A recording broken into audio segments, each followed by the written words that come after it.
السلام علیکم، میرا نام اسامہ فرحان نوشاہی ہے اور دربار نوشفا کے یوٹیوب چینل سے آپ سب کو خوش آمدید کہتا ہوں۔ اس چینل پر ہم حضرت حاجی محمد نوشا گنج بخش کی زندگی کے بارے میں معلومات اور ان کے واقعات کا ذکر کریں گے۔ تو اگر آپ لوگوں نے چینل کو ابھی تک سبسکرائب نہیں کیا تو چینل کو سبسکرائب کر لیں اور ساتھ لگے بیل آئیکن کے بٹن کو بھی پریس کر لیں تاکہ نئی نئی ویڈیو اور اپڈیٹس آپ کو بآسانی ملتی رہیں۔ علم عروض یعنی حضرت حاجی محمد نوشا گنج بخش کو شاعری کا بھی علم تھا۔ انہوں نے بہت سی کتابیں، بہت سی رسالے لکھے ہوئے ہیں جو ان کی شاعری پر مبنی ہے، اور یہ ایک کتاب جو گنج شریف ہے وہ بھی آپ کی شاعری پر ہی مبنی ہے۔ حضور حاجی محمد نوشا گنج بخش کو موسیقی کا بھی علم تھا۔ آپ نے گنج شریف پنجابی میں 12 راگ اور راگنیاں استعمال کی ہیں اور اپنے افکار کو منظوم کرتے وقت ان کو ملحوظ رکھا ہے، یعنی حضرت حاجی محمد نوشا گنج بخش علم موسیقی بھی رکھتے تھے۔ علم طب حضرت حاجی محمد نوشا گنج بخش کو روحانی علاج کے ساتھ ساتھ جسمانی علاج پر بھی تقویت حاصل تھی، یعنی حضرت حاجی محمد نوشا گنج بخش روحانی علاج بھی کر سکتے تھے اور جسمانی علاج کے بارے میں بھی علم رکھتے تھے۔ علم ادویہ یعنی ادویات کے بارے میں بھی علم حضرت حاجی محمد نوشا گنج بخش کو بہت سی ادویات کے بارے میں بھی علم تھا۔ اگر ہم جسمانی علاج کے بارے میں بات کریں تو اس کے لیے ایک تشخیص کرنا ہی نہیں ہوتا، اس کے لیے علاج بھی ضروری ہے۔ تو علاج جو ہے وہ ادویات سے کیا جاتا تھا، اور پرانے وقتوں میں جو ادویات ہوتی تھیں وہ جڑی بوٹیاں ہوتی تھیں، تو حضرت حاجی محمد نوشا گنج بخش کو ان سب کے بارے میں عبور حاصل تھا کہ کون سی جڑی بوٹی کس مقصد کے لیے استعمال ہو سکتی ہے اور اس کو کیا جا سکتا ہے۔ تو حضرت حاجی محمد نوشا گنج بخش کو علم ادویہ میں بھی پوری مہارت حاصل تھی۔ آپ ان دوائیوں کا انتخاب کرتے تھے جو کم قیمت ہوتی تھیں، یعنی ایک غریب بندہ خرید سکتا تھا، اور جو یسر ہوتی تھیں ان کو وہ لیتے تھے اور ان سے وہ علاج کرتے تھے۔ اگر ہم اس کی بات کریں تو حضور حاجی محمد نوشا گنج بخش نے ایک رسالہ بھی لکھا ہے جس کا نام ہے طب پروان۔ اگر ہم بلغم کی بات کرتے ہیں، کھانسی کی بات کرتے ہیں، بخار کی بات کرتے ہیں، تو حضور حاجی محمد نوشا گنج بخش نے اس کو ایک شاعری کی شکل میں اس کا علاج بیان کیا ہے۔ علم فلاحت یعنی کاشتکاری کے بارے میں علم مراد ہے کاشتکاری کا طور طریقہ جاننا۔ حضرت حاجی محمد نوشا گنج بخش نے خود بھی کاشتکاری کی اور جو مزار پہ لوگ آتے تھے ان سے بھی کاشتکاری کروائی، یعنی جو حضور حاجی محمد نوشا گنج بخش کے دست بیت تھے، جو مریدین تھے، جو ان کے پاس رہتے تھے، آپ نے ان سے بھی کاشتکاری کروائی تھی۔ کاشتکاری کے لیے جو کنواں تھا وہ خواجہ فضیل قابلی چلایا کرتے تھے۔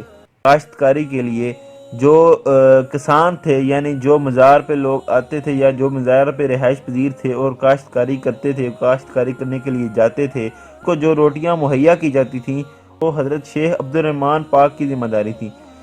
حضرت عبد الرحمن یعنی جو بڑی پاک رحمان شریف والے ہیں، ان کی ذمہ داری تھی کہ وہ روٹیاں مہیا کرتے تھے ان کسانوں کو جو کاشتکاری کرتے تھے۔ دوبارہ پھر دہراتا چلوں کہ اگر شعر کے پڑھنے کے دوران مجھ سے کوئی گداہی ہوتی ہے یا کوئی غلطی ہوتی ہے یا کوئی لفظ غلط پڑھا جاتا ہے تو میں معذرت چاہتا ہوں۔ فن تجارت حضور حاجی محمد نوشا گنج بخش نے تجارت بھی کی ہے۔ میں آپ کو بات بتاتا چلوں کہ حضور حاجی محمد نوشا گنج بخش اپنے پیر صاحب کے ہاں یعنی حضرت صحیح سلمان نوری حضوری کے ہاں جایا کرتے تھے پیدل، لیکن ایک دن حضرت صحیح سلمان نوری حضوری نے ارشاد فرمایا اور حکم دیا کہ اب آپ گھوڑی پر سوار ہو کر ہمارے پاس آیا کریں۔ ارشاد کے مطابق حضرت حاجی محمد نوشا گنج بخش نے پانڈوال سے 7 روپے کی ایک گھوڑی خریدی اور سوار ہو کر حضرت صحیح بادشاہ کی خدمت میں حاضر ہو گئے۔ انہوں نے گھوڑی کی گردن پر ہاتھ پھیرا اور دعا دی، اس گھوڑی سے بڑے بڑے گھوڑے پیدا ہوں گے، اور واقعی اس گھوڑی کی نسل سے اچھے گھوڑے پیدا ہوئے جو 400 اور 500 کی قیمت میں آپ نے فروخت کیے تھے، اور وہ لوگ جنہوں نے ان گھوڑوں کو خریدا وہ ان گھوڑوں کو رکن اور جہان آباد لے گئے اور وہاں سے انہوں نے دگنی اور حتیٰ کہ تگنی قیمت حاصل کی۔ یعنی آپ خود اندازہ لگائیں کہ ایک پیر کی دعا سے حضور حاجی محمد نوشا گنج بخش کی گھوڑی سے ایسے گھوڑے پیدا ہوئے کہ ان گھوڑوں نے حضور حاجی محمد نوشا گنج بخش کو بہت زیادہ رقم دی۔ فن روشنائی سازی یعنی سیاہی بنانے کا طریقہ آپ لوگ ابھی اس دور میں ہیں جہاں پہ سیاہی آپ کو پتہ ہی نہیں ہوگا شاید کہ سیاہی کیا ہوتی ہے، کیونکہ جو نئی جنریشن آ رہی ہے اس کو سیاہی کا نہیں پتہ۔ پرانے دور میں قلم اور دوات ہوا کرتی تھی، یہ پینسلز نہیں ہوا کرتی تھیں، تو جو پرانے دور میں قلم اور دوات تھی، اور دوات میں سیاہی ہوا کرتی تھی، کالے رنگ کی سیاہی ہوا کرتی تھی۔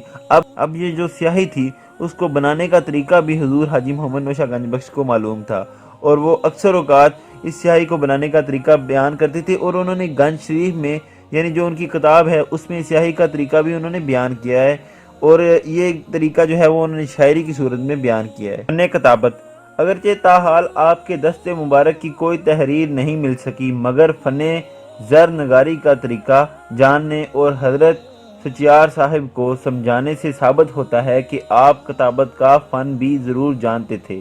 اسی لیے کاغذ کو صاف اور چمکیلا بنانے اور زر نگاری کا طریقہ جو کتابت کے فن کا ایک جزو ہوتا ہے اسے بیان فرمایا، نیز اپنے فرزند اکبر حضرت مولانا سید حافظ محمد برخوردار کو بھی فن کتابت سکھایا۔ فن پہلوانی، حضور حاجی محمد نوشہ گنج بخش نوجوانی کے زمانے میں آپ فن کشتی کے بھی ماہر تھے۔ آپ کا جسم طاقتور تھا۔ جب لاہور تشریف لے گئے تو شاہی پہلوان سے پنجہ آزمائی ہوئی، جیسا کہ حضور صلی اللہ علیہ وآلہ وسلم نے رکانہ پہلوان کو پچھاڑا تھا، آپ نے بھی اسی سنت پر عمل پیرا ہوتے ہوئے اس کو پنجہ دکھایا۔ فن شاہ سواری، آپ گھوڑے کی سواری کو پسند فرماتے تھے۔ آپ کی سواری کے کئی واقعات کا ذکر یوں ہے: آپ گھوڑے پر سوار ہو کر بلوال شریف گئے، اپنے مرشد صاحب کے حکم سے گھوڑی تیز دوڑائی۔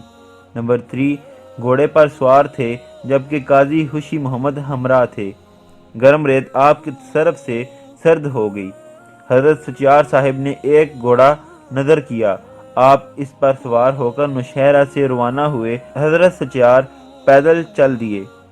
آپ نے گھوڑے کے متعلق ایک رسالہ بھی لکھا ہے جس کا نام گھوڑا نامہ ہے۔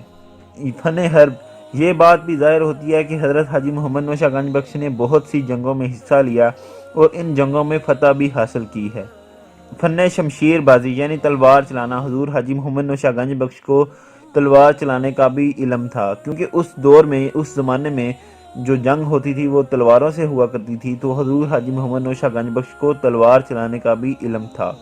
فن تیر اندازی، حضور حاجی محمد نوشہ گنج بخش کو تیر اندازی کا بھی شوق تھا اور تیر اندازی میں بھی ان کو فن حاصل تھا۔ آپ نے عالم شباب میں تیر اندازی کا فن بھی سیکھا۔